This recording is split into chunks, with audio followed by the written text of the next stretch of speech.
Rancanganmu indah dan sungguh sempurna.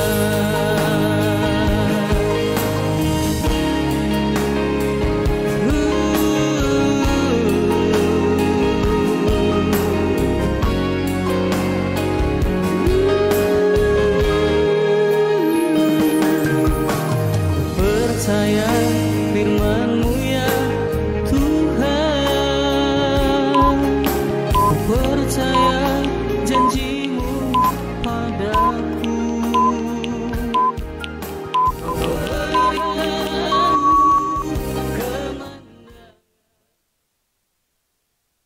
Baik, selamat malam, shalom, salam sejahtera kami sampaikan dari tempat ini, dari studio Amazing Ministry dalam acara kita cakap-cakap tentang Tuhan. Bapak Ibu Saudaraku, apa kabar semuanya? Ya, kita percaya bahwa Bapak Ibu Saudara sekalian yang mendengarkannya ada dalam keadaan baik-baik, bahkan dalam keadaan sangat baik. Puji Tuhan. Malam hari ini adapun yang menjadi tema pokok renungan kita adalah siap menjadi pemenang. Kan begitu ya, siap menjadi pemenang. Nah, saudaraku, sebelum kita masuk pada renungan kita pada malam hari ini, terlebih dahulu izinkan kami untuk memuji Tuhan. Sebelumnya kita berdoa. Mari kita sama-sama berdoa. Bapa di sorga, kami sungguh mengucap syukur buat waktu yang Tuhan percayakan kami gunakan melayani Tuhan, beribadah kepada Tuhan dan melakukan apa yang menjadi kehendak Tuhan. Bapa yang baik, sebelum kami lebih jauh sharing, berbagi akan firman Tuhan, kami rindu mempersembahkan satu pujian bagi Tuhan, kemuliaan bagi nama-Mu, menyukakan hati-Mu dan menjadi berkat bagi setiap kami yang mendengarkannya. Terima kasih Bapa, urapi pujian ini, berkati Tuhan di dalam nama Tuhan Yesus Kristus. Haleluya. Ya, pujian ini ada dalam 4 bahasa. Bila sempat saya akan nyanyikan dalam 4 bahasa, kalaupun tidak mungkin sepotong-sepotong. Ya, karena firman Tuhan yang berkata, biarlah semua lidah memuji Tuhan, biarlah semua bahasa memuji Tuhan. Haleluya.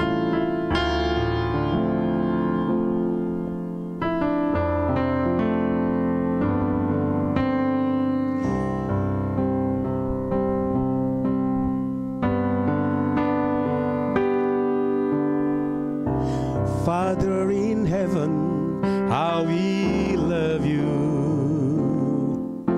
We lift your name in all the earth. May your kingdom be established in our praises. As your people declare your mighty works, blessed be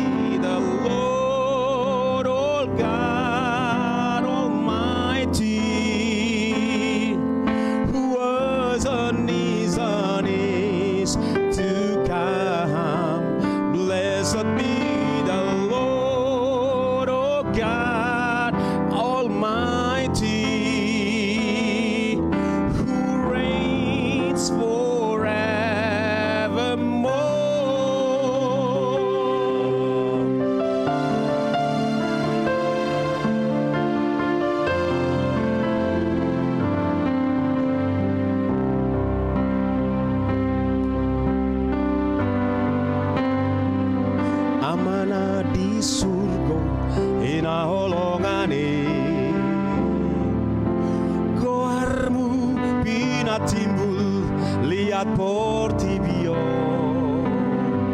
sayojak harajaonmu di pujian namion bangsomi para ratu laon mi binuji ma Tuhan marhuasoi naung roja binuji ma Tuhan marhuasoi Raja saleleng nai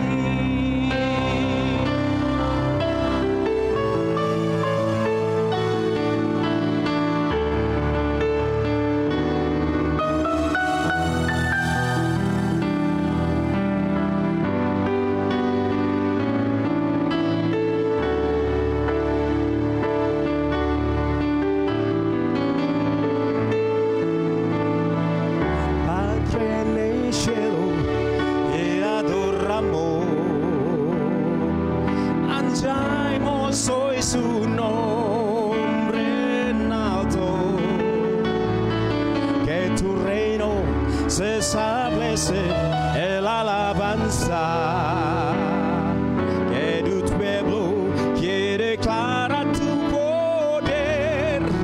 Bendito sea el Señor, Dios poderoso. Quien ve quién es y quien será. Bendito sea el Señor, Dios poderoso. Por siempre reinará. Blessed be the Lord, oh God Almighty, who was and is to come. Terpujilah Tuhan yang Maha Kuasa, berkuasa selamanya. Bendito sea el Señor, Dios poderoso. Quien ve quién es y quién será.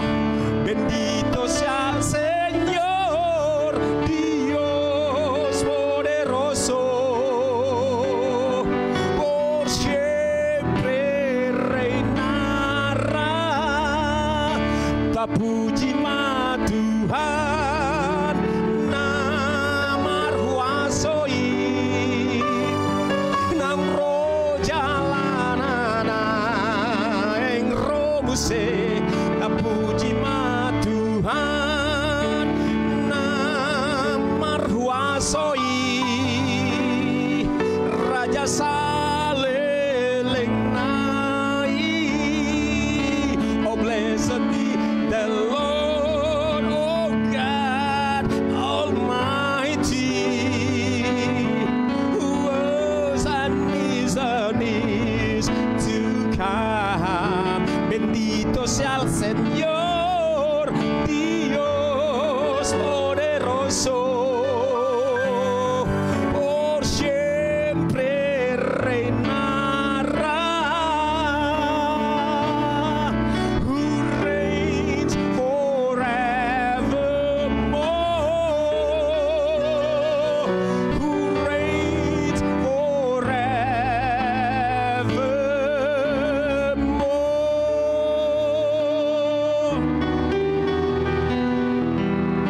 Demikian saudaraku, biarlah setiap lidah, setiap bahasa memuji Tuhan. Tuhan yang kita sembah, Dia akan datang segera. Ya, Dia akan datang segera untuk memerintah dan menyingkirkan seluruh pemerintahan yang ada di muka bumi ini, dan Dia Yesus menjadi satu-satunya, the one and the only King who reigns forevermore in this earth as in the new heaven, new Jerusalem, and the new sky. Haleluya. Baiklah Bapak Ibu Saudara yang dikasihi oleh Tuhan, kita akan masuk pada pokok renungan kita pada malam hari ini, yaitu siap menjadi pemenang. Kata siap berarti mempersiapkan diri. Kata siap berarti sudah mempersiapkan diri untuk menghadapi pertandingan, pergumulan, perjuangan, peperangan yang akan ada di hadapan kita, saudara-saudara. Dalam hal ini peperangan rohani. Nah, siap menjadi pemenang. Untuk menjadi pemenang, saudaraku, tentu harus melalui sebuah persiapan, ya, melalui sebuah proses persiapan yang cukup, yang memadai, saudara-saudara. Maka kita bisa siap menghadapi seluruh jenis pertandingan rohani, pertandingan dalam kehidupan kita. Nah, kita akan lihat sejumlah ayat di dalam Alkitab bahwa sesungguhnya kehidupan seorang Kristen itu adalah sebuah perjuangan, sebuah pertandingan, sebuah sebuah pergumulan. Dan kelihatannya Bapak Ibu Saudara, kita sedang berada ibarat sebuah pertandingan lomba lari di sebuah stadion, katakanlah 100 kali putaran, ya. Tampaknya gereja sudah memasuki putaran yang terakhir, yaitu putaran yang ke-100. Ini kita bisa lihat dari tanda-tanda akhir zaman yang satu demi satu telah digenapi. Dan putaran terakhir ini kiranya kita tidak sia-siakan, kita jadi pemenang. Nah, kita buka misalnya dari 1 Korintus 9 ayat 24. Apa dikatakan di sana, saudaraku? 1 Korintus 9 ayat 24, demikian dikatakan di sana. Tidak tahukah kamu bahwa dalam gelanggang pertandingan, jadi ada muncul di sini kata pertandingan, ya. Semua peserta turut berlari, tetapi bahwa hanya satu orang saja yang mendapatkan hadiah. Karena itu, larilah begitu rupa sehingga kamu memperolehnya. Di dalam ayat ini kita menemukan kata pertandingan. Ayat berikutnya 1 Korintus 9 ya, ayat yang ke-25. Oke, apa dikatakan di sana? Tiap-tiap orang yang turut mengambil bagian dalam pertandingan, muncul lagi kata pertandingan, menguasai dirinya dalam segala hal, ya. Mereka berbuat demikian untuk memperoleh suatu mahkota yang fana. Pertandingan di dunia ini, piala, medali itu adalah fana sifatnya sementara, tetapi kita untuk memperoleh suatu mahkota yang abadi. Pertandingan rohani kita, pertandingan iman kita adalah untuk memperoleh mahkota yang abadi, saudara-saudaraku. Selanjutnya kita lihat dalam 1 Timotius 6 ayat yang ke-12. 1 Timotius 6 ayat 12. Saya akan bacakan buat kita, saudaraku yang dikasihi oleh Tuhan Yesus Kristus. Haleluya. Demikian di sana dikatakan.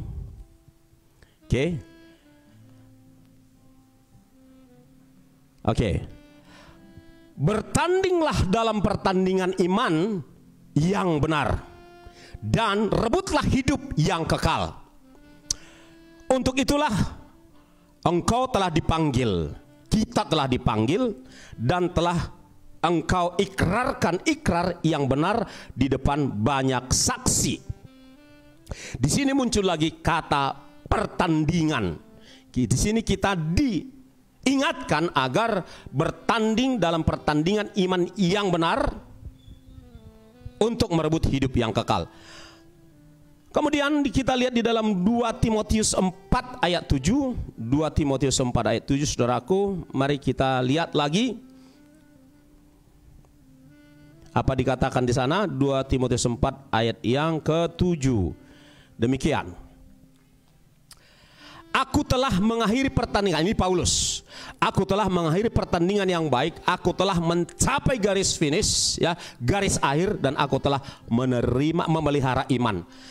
Ayat ini mengingatkan bahwa pertandingan kita tidak boleh berhenti di tengah jalan, namun harus sampai kepada garis finish. Kita lihat lagi, saudaraku, 2 Timotius 3, ya, 2 Timotius 3 ayat yang ke-12. Apa dikatakan di sana? 2 Timotius 3 ayat yang ke-12. Saya bacakan buat kita, saudaraku. Memang setiap orang yang mau hidup beribadah di dalam Kristus Yesus akan menderita aniaya. Nah, kita masuk pada bagian ini, saudara-saudara. Pertandingan iman orang percaya tidak bisa menghindari yang namanya aniaya. Aniaya mulai dari tingkat yang paling ringan sampai kepada tingkat yang paling berat. Sebutlah aniaya, yaitu yang berupa aniaya mental, aniaya perasaan, di mana saudara bisa dibuli oleh orang lain karena pengiringan saudara kepada Yesus, karena iman saudara kepada Yesus. Dibuli, diejek, disindir, ya, disindir. Itu aniaya di tingkat yang lemah menurut saya, menurut kami, saudara-saudaraku. ketika saudara mengalami bulian, ejekan karena saudara beriman kepada Yesus Kristus, Anda sedang teraniaya. Lalu ketika saudara mengalami kesulitan dalam dunia pekerjaan, dalam dunia usaha, di sekolah atau dimanapun, masuk kepada aniaya yang lebih serius lagi. Apabila saudara dipersulit dalam mata pencaharian saudara karena Yesus Kristus, maka saudara masuk dalam aniaya yang lebih serius.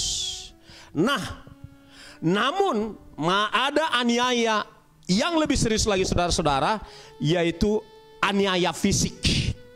Aniaya fisik yang mengancam nyawa saudara. Mengenai perkara ini saudara-saudara, para rasul di gereja mula-mula telah mengalaminya. Sebutlah misalnya saudaraku, ketika Stefanus, ya, salah satu dari murid Kristus di gereja mula-mula, di Kisah Rasul 7 itu, dia dianiaya sampai mati.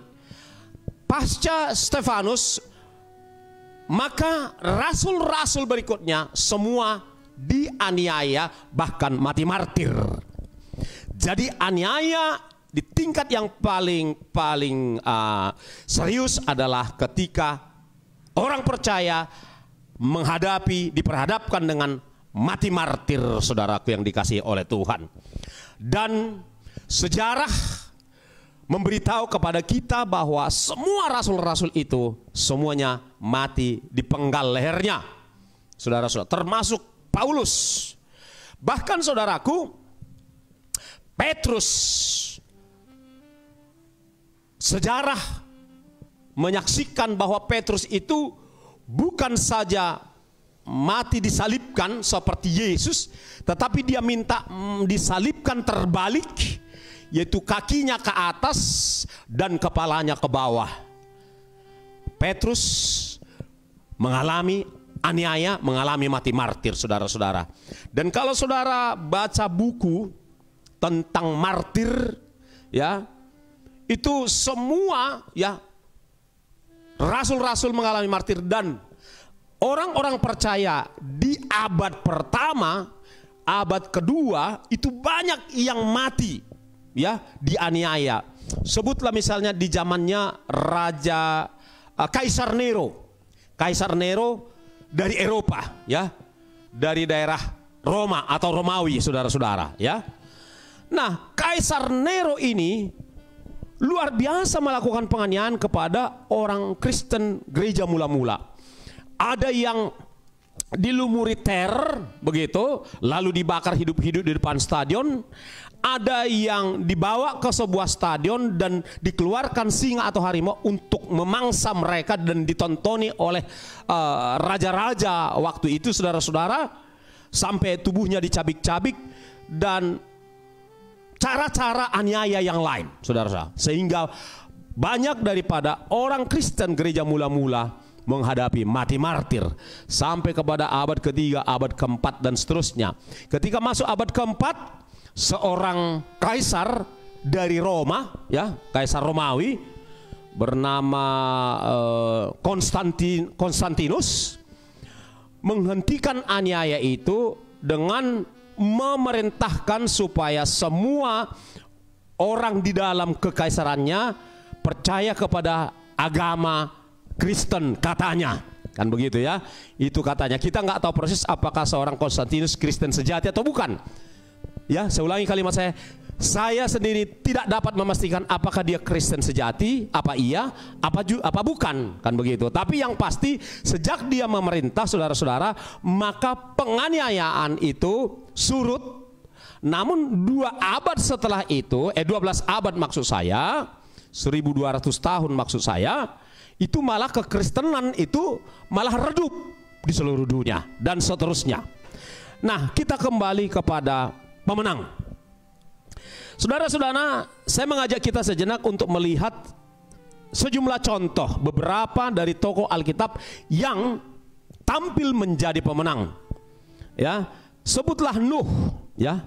Nuh beserta istri, 3 anak, 3 menantu, itu keluar menjadi pemenang di tengah-tengah mayoritas seluruh dunia itu tidak percaya kepada Tuhan, tidak takut akan Tuhan. Profesor Stanley Heath, pendiri Sekolah Tinggi Teologi Tyrannus Bandung, pernah berkata di depan kelas kami, mengatakan bahwa pada zaman Nuh itu diperkirakan ada bisa kurang dari 10 miliar manusia yang hidup waktu itu. Karena apa? Karena sejak Adam sampai kepada air bah itu, usia orang itu ada yang 900 tahun, ada yang 800 tahun, ada yang 600, ada 500, 400 dan seterusnya. Jadi jumlah manusia waktu itu diperkirakan dalam kurun waktu berapa tahun itu bisa mencapai 10 miliar lebih. Nah, di antara 10 miliar lebih manusia waktu itu yang hidup di muka bumi ini, hanya ada 8 orang, Bapak Ibu Saudara, yang takut akan Tuhan. Mereka sangat-sangat minoritas, tetapi karena mereka takut Tuhan, mereka hidup saleh di hadapan Tuhan, maka saudara-saudara, Tuhan membela mereka. Namun kemenangan mereka tidaklah seperti membalik tangan. Karena apa? Selama Nuh membangun bahtera itu 100 tahun lamanya, kurang lebih, itu dia diejek, dia dibully, dia difitnah, ya. Karena apa? Dia membangun bahtera itu di atas sebuah gunung. Dan menurut orang pada umumnya, orang yang membangun bahtera atau perahu kapal di atas gunung adalah orang gila, orang stres. Kan begitu saudara-saudara. Nah, saudaraku, Nuh terus melanjutkan menginjili, memberitakan Injil, memberitakan peringatan kepada orang yang hidup di sekitarnya waktu itu bahwa akan ada Allah akan mencurahkan murkanya atas seluruh bumi, saudara-saudara. Kan begitu. Namun dia diejek, pasti dia ditertawakan, dibuli, hanya saja tidak sampai dibunuh. Tetapi ejekan, bulian, hinaan itu pastilah tumpah ruah diarahkan kepada Nuh, istri, 3 anak, 3 menantu tersebut. Nah, mereka terus mengerjakan apa yang mereka sudah terima dari Allah. Mereka mengerjakan perahu itu, saudara-saudara, sampai 100 tahun lamanya selesai. Namun karena mereka taat kepada Tuhan meski minoritas, kalau hidup benar, kalau hidup selaras dengan Tuhan, kalau berpikir seperti Tuhan berpikir, bertindak seperti yang Tuhan mau, maka dia keluar menjadi pemenang. Meski ada harga yang harus dibayar, saudara-saudara. Ya. Lalu kita lihat tokoh yang berikutnya, misalnya sebutlah Daniel, Sadrak, Mesak, Abednego. Ketika mereka dibuang ke Babel, saudara-saudara, mereka itu teraniaya. Namanya di pembuangan, saudaraku, pastilah hidupnya tidak seperti ketika mereka ada di rumahnya, di negaranya, di kampungnya. Namanya di pembuangan pasti hidupnya sederhana. Kan begitu, saudaraku. Makanan mereka juga terbatas. Mereka mau cari uang, ya, konteks sekarang juga terbatas, tidak leluasa. Dipastikan hidup mereka itu sulit atau bahkan susah, saudara-saudara. Namun karena mereka selaras dengan Tuhan, meski mereka minoritas di tempat itu, mereka takut Tuhan, saudara-saudara, mereka akhirnya mengalami kemenangan meski diperhadapkan dengan aniaya. Ya. Makanya firman Tuhan digenapi, barang siapa yang ingin beribadah kepada Yesus Kristus, kepada Allah, saudara-saudara, harus mengalami aniaya. 2 Timotius 3:12 tadi. Mereka sudah lebih dulu mengalaminya. Nuh lebih dulu mengalaminya. Sadrak, Mesak, Abednego, Daniel lebih dulu mengalaminya, saudara-saudara. Mereka dianiaya, mereka difitnah dan lain sebagainya. Bahkan karena mereka tidak mau menyembah patung daripada penguasa waktu itu, mereka tidak mau tunduk kepada penguasa yang zolim, penguasa yang tidak sejalan dengan Allah di zaman mereka itu, mereka dibuang. Sadrak, Mesak, Abednego dibuang ke perapian yang 7 kali lipat lebih panas dari panas biasa, saudara-saudara. Tetapi karena mereka tetap komit, tidak mau dipengaruhi oleh mayoritas yang salah, mereka dibela Tuhan. Dan ketika mereka dimasukkan di perapian yang begitu membara itu, mereka santai aja di sana, karena di saat seperti itu Tuhan Yesus hadir. Karena orang menyaksikan ada 4 orang, padahal yang dibuang 3 dan ada pribadi 1 lagi, yaitu Tuhan Yesus, nggak mungkin yang lain, saudara-saudara. Maka mereka aman disertai oleh Tuhan. Maka keluar mereka dari perapian ini jadi pemenang. Demikian juga pengalaman Daniel, saudara-saudara.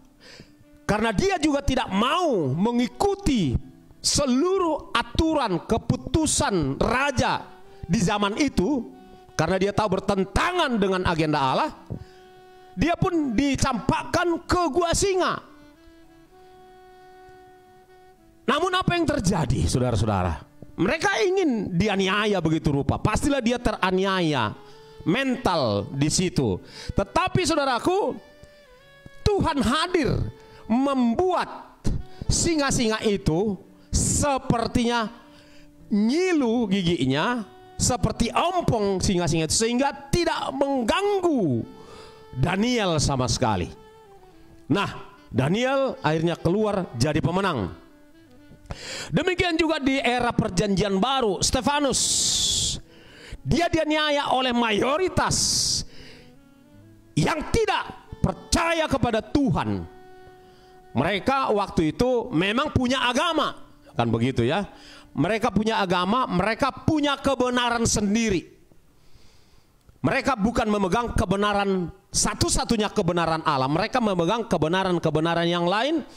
Sehingga di pemandangan orang-orang agamawi, orang-orang yang religius waktu itu, Stefanus ini adalah pembangkang. Stefanus ini adalah pemberontak. Stefanus ini bahkan mungkin bisa saja dituduh sebagai teroris.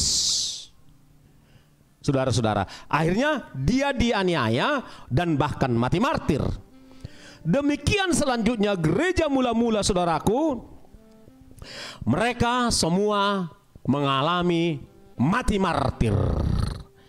Nah, sekarang kita gereja akhir zaman, ya, gereja akhir zaman. Pertanyaannya, apakah gereja akhir zaman diperlakukan Tuhan Yesus secara berbeda? Artinya aniaya itu hanya dialami oleh gereja mula-mula, sedangkan gereja akhir zaman tidak. Gereja akhir zaman, orang Kristen akhir zaman itu enak-enak,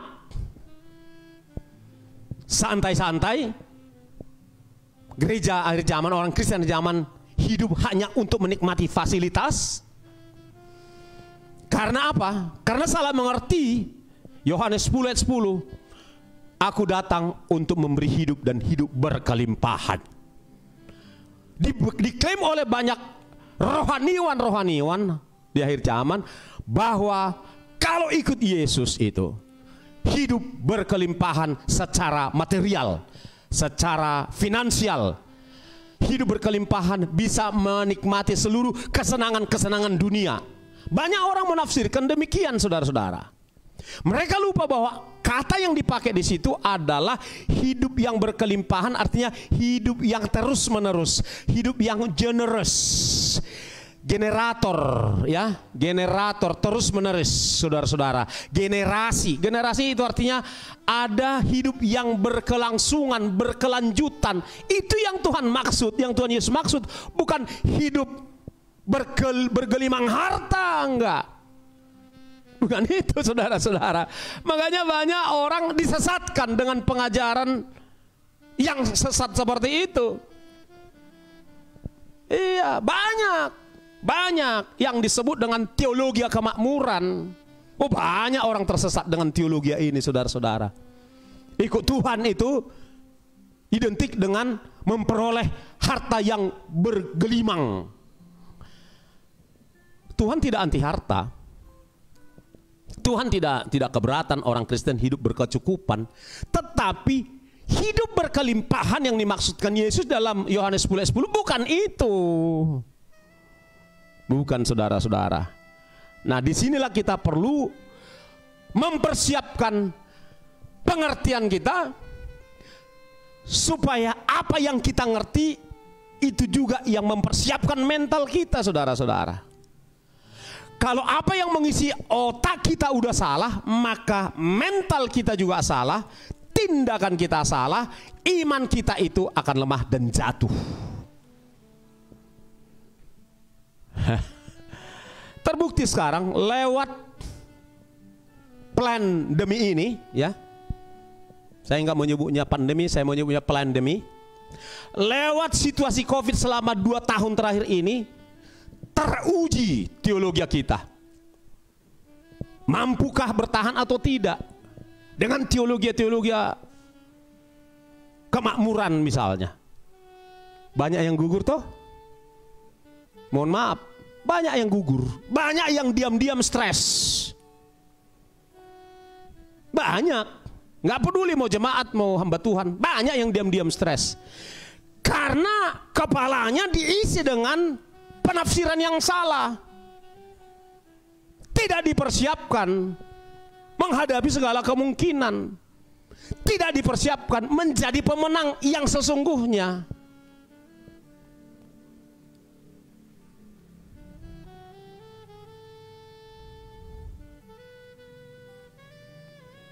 Seperti apa pemenang yang sesungguhnya? Pertama, saudara-saudara, kita harus menang atas ego kita. Kita harus menang atas segala selera kita. Kita harus menang atas segala gaya hidup kita, our lifestyle. Kita harus menang atas level hidup kita.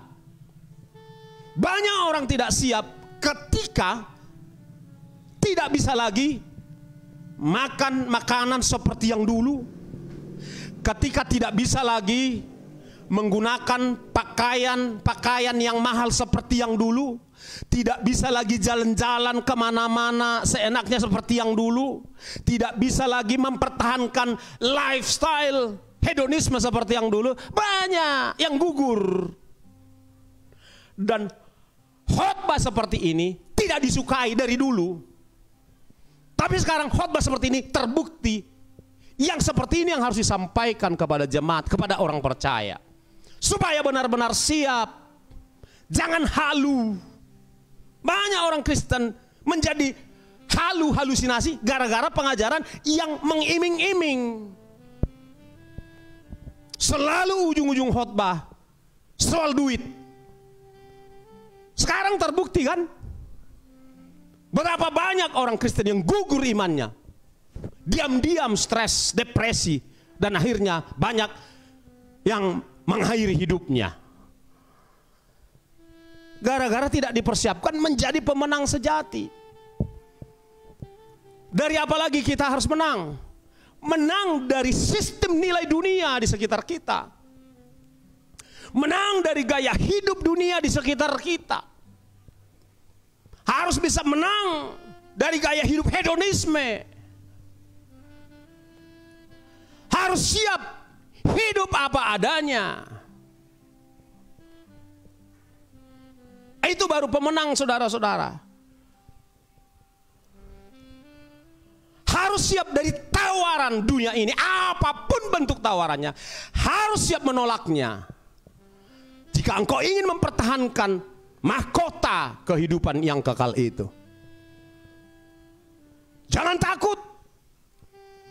Sama seperti Sadrak, Mesak, Abednego. Nggak takut mereka. Namun mereka lah yang keluar menjadi pemenang. Dibela Tuhan, ada cara Tuhan membela, saudaraku.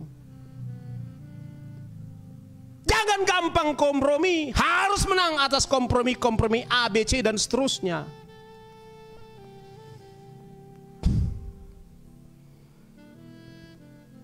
Dan harus menang Kalau pada gilirannya nyawaku menjadi taruhannya, harus menang. Itu kata Tuhan Yesus, bukan kata pengkhotbah. Tuhan Yesus berkata, ya, apabila seorang lebih mencintai ini, bahkan nyawanya, tidak layak menjadi muridku. Yesus ingin berkata, siaplah menjadi martir. Kau aja yang martir, aku diam-diam, gak usah jadi martir. Gak bisa, saudara-saudara. Itu standar berlaku umum untuk setiap pengikut Kristus. Harus siap jadi martir, menolak tawaran dunia, konsisten hanya pada agenda Allah. Serius. Saudara dan saya akan melihat tahun-tahun di depan ini akan ada penyatuan semua agama. Penyatuan agama artinya kita menyangkali Tuhan kita hanya ada satu agama yang ditetapkan oleh para mereka yang ada di tingkat global sana. Oh, makin serius, Pak. Makin serius. Oleh sebab itu dari sekarang bersiap-siap, persiapkan mentalmu, imanmu. Yesus berkata, barang siapa mempertahankan nyawanya akan kehilangannya. Bukan Jogi yang berkata, tetapi Tuhan Yesus. Demi nyawaku, biarlah aku kompromi sana sini. Demi nyawaku, biarlah aku ikuti arus besar dunia ini. Di dalam perumpamaan orang Toba, Batak Toba ada berkata, emena masak digagak ursa, ina masa ima taula. Padi yang matang dimakan oleh rusa. Kan gitu ya kalau terjemahan langsungnya. Ina masa ima taula, apa yang sedang terjadi, yang sedang ngetren mayoritas, itu kita ikuti. Itu namanya ikan mati, saudara-saudara. Di gereja abad pertama, kedua, mungkin sampai 3, gereja lambangnya bukan salib. Itu setelah 313 baru gereja menggunakan lambang salib. Salah satu lambang yang paling lazim di abad pertama, kedua, ketiga adalah ikan. Salah satu lambang ikan hidup. Ikan yang hidup, dia punya energi untuk melawan arus kalau dia hidup. Tapi kalau ikan yang sudah mati, dia akan dibawa hanyut oleh arus. Pastikan saudaraku dirimu bukan ikan yang mati. Pastikan dirimu adalah ikan yang hidup, berani melawan arus kalau arus itu salah.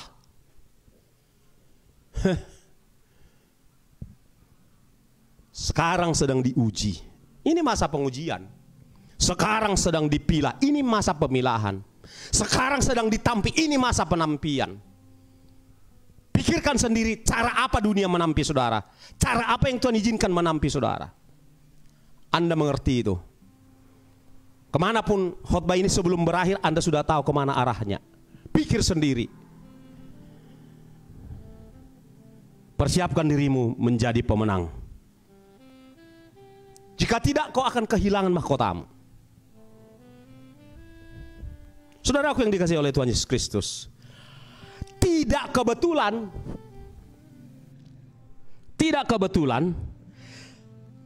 kitab Wahyu, ya, saya akan coba kalau supaya tidak salah, seingat saya ada 8 kali kata jikalau menang, barang siapa menang. Tunggu ya, saya coba cari biar otentik kita punya perkara malam ini. Barang siapa menang, ya, seingat saya sih 8, tapi mana tahu lebih. Apa-apa, kita coba lihat, ya kan, sabar dulu ya. Barang siapa, kitab terakhir itu kitab Wahyu, ya, oke. Sebentar. Di kitab Wahyu, Wahyu 2, oke. Sebentar, ini harus jelas perkara kita saudaraku. Wahyu, barang siapa menang, ya kan? Coba saya lihat dulu berapa kali ya saudaraku, mohon bersabar ya. Oke. Barang siapa menang. 8 ya, betul ya, 8. Itu sampai kepada kitab pasal 21 ya. Apa? Ya. Jadi di pasal 2 hingga pasal 3 ada 7 kali barang siapa menang, barang siapa menang, barang siapa menang, barang siapa. Masuk ke pasal hampir di penghujung dari kitab Wahyu, barang siapa menang. Enggak kebetulan bahwa seorang pengikut Kristus harus menang, harus mempersiapkan diri menjadi penang, dan harus menjadi pemenang. Jadi kita menang bukan dianugerahkan. Ini menang, kau tidur aja, nggak usah ikut lari, nggak usah ikut bertanding, kau tidur aja. Nanti aku aja yang lari-lari 100 kali kata Tuhan. Kau tidur aja. Begitu nanti aku selesai putaran ke-100, kubangunkan pun kau, ku kasih kau medali, ku kasih kau mahkota. Nggak masuk akal. Anda harus bertarung. Merebut sorga, iya. Kamu dan aku nggak sanggup beli sorga, maka diberikan keselamatan cuma-cuma. Tetapi keselamatan itu harus dikerjakan. Sekali selamat tidak selamat, nggak ada itu. Itu tidak benar. Alkitab yang berkata harus menang, harus menang, harus menang, harus menang. Itu di kitab terakhir loh. Harus menang. Barang siapa menang, barang siapa menang. Berarti barang siapa kalah. Kan itu tinggal dibalik kan, barang siapa kalah, barang siapa kalah. Tidak begini, tidak begini, tidak memperoleh mahkota kehidupan, saudara-saudara.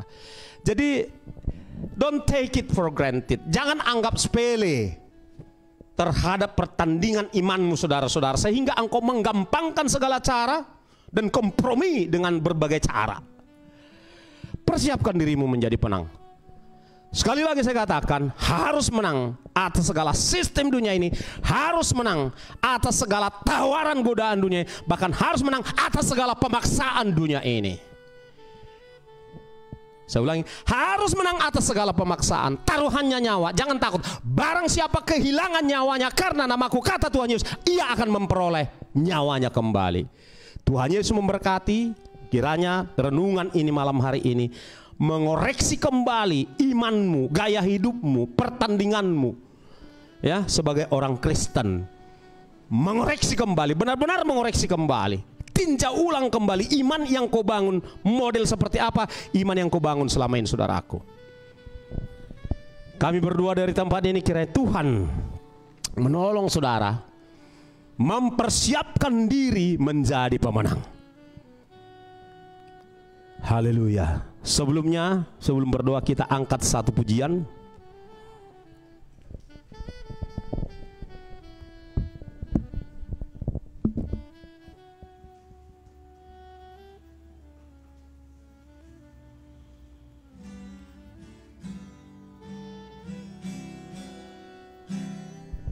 Pujian ini berkata, ya Tuhan, ku percaya, aku percaya.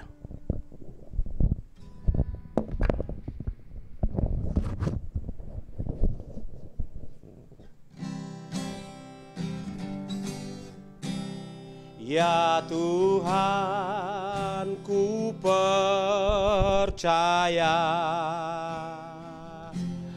aku percaya. Lewati lembah air mata, aku percaya.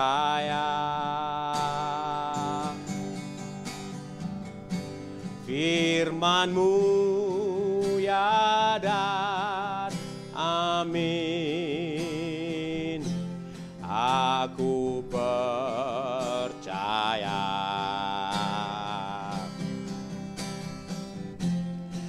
Kemenangan sudah Kau jamin, aku percaya.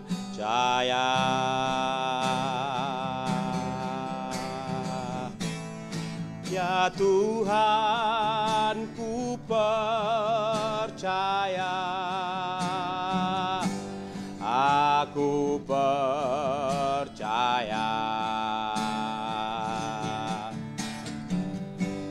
Lewati lembah air mata,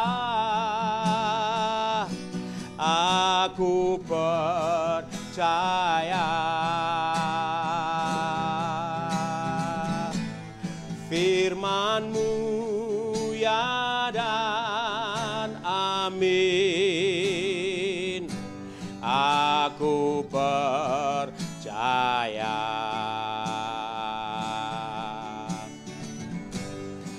Kemenangan sudah Kau jamin, aku percaya. Saudaraku yang dikasihi oleh Tuhan Yesus Kristus, lewat renungan ini, saudara sungguh-sungguh dibangunkan dari tidur panjang selama ini, tidur dalam konsep iman yang keliru. Saudara dibangunkan dan saudara sungguh-sungguh mempersiapkan diri dengan cara apa? Lebih banyaklah bersekutu dengan Tuhan lewat pujian, penyembahan, doa, dan baca firman Tuhan, saudaraku. Hanya dengan cara demikian kita akan beroleh kemenangan. Haleluya. Ya Tuhan, ku percaya, aku percaya.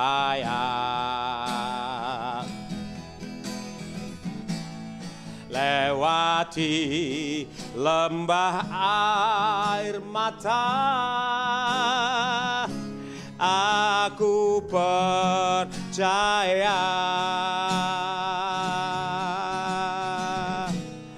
Firman-Mu ya dan amin,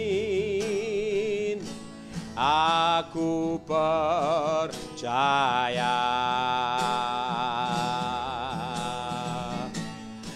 Kemenangan sudah Kau jamin,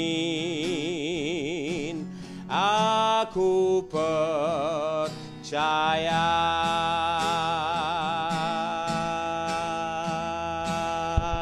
Kita berdoa, saudaraku. Bapa di sorga, kami telah sama-sama merenungkan bagian demi bagian dari firman Tuhan pada malam hari ini yang mengingatkan kami supaya kami semua mempersiapkan diri menjadi pemenang.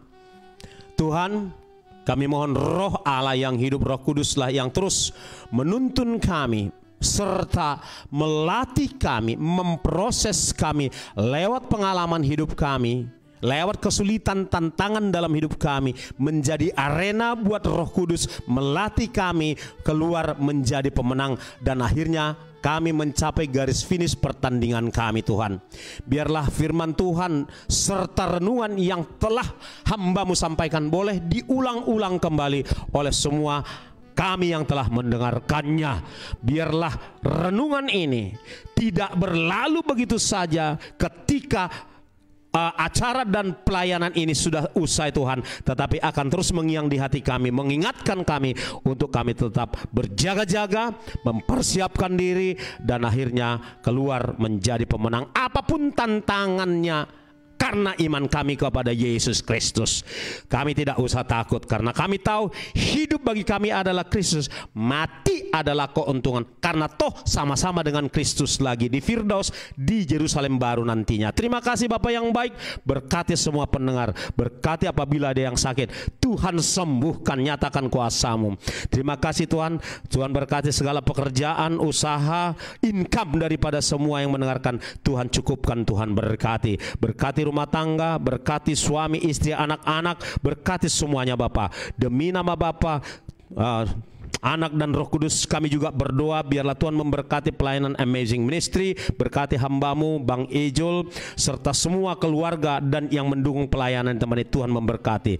Terpujilah Engkau Allah Bapa, Putra, Roh Kudus, di dalam nama Tuhan Yesus Kristus kami telah berdoa, kami siap menjadi pemenang. Haleluya, kita sama-sama katakan amin. Selamat malam, Tuhan Yesus memberkati. Shalom.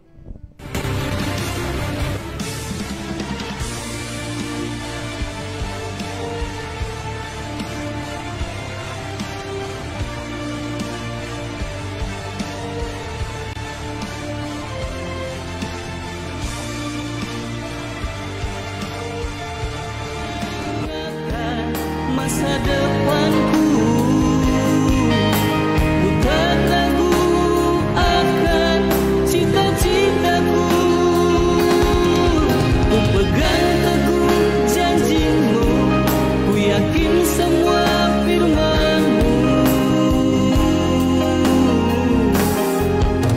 Rancanganmu indah dan sungguh sempurna.